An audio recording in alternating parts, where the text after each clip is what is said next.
I'm sure you all three know each other. Indeed, yes. We met at your exquisite country house, Mr. Thorne. A most excellent garden party, Mr. Thorne.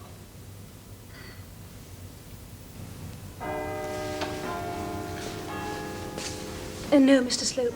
You must sit there, Mr. Thorne, because surprise visitors are always the most welcome. Mr. Arabin?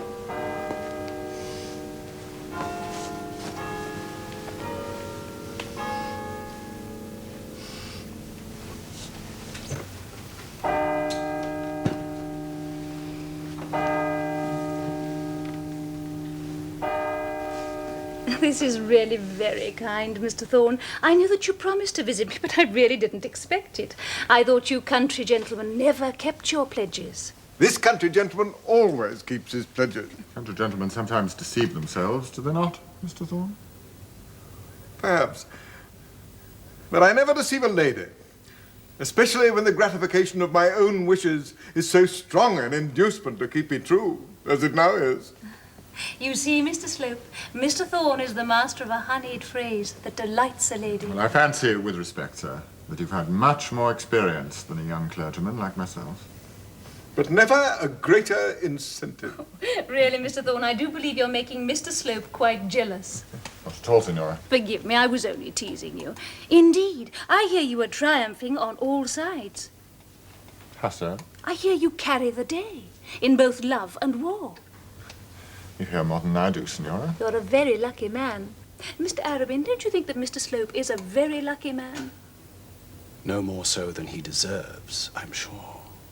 Only think, Mr. Thorne, he's to be the new Dean of Barchester. Oh, indeed, Signora, we all know nothing about that. We know nothing, but the newspapers know everything. I read nothing in them but your name. It is but idle speculation. He is to be the new Dean. There can be no doubt about it. Should I say congratulations? No, that would be ridiculous and premature. But we are delighted for you, Mr. Slope. And how wise of the established church to select one so young and ambitious. There are too many old men in the church. And how perceptive to pass over the heads of elderly gentlemen like Mr. Harding, Father, Dr. Grantley. I'm sure Dr. Grantley would not accept it, even if the offer were made.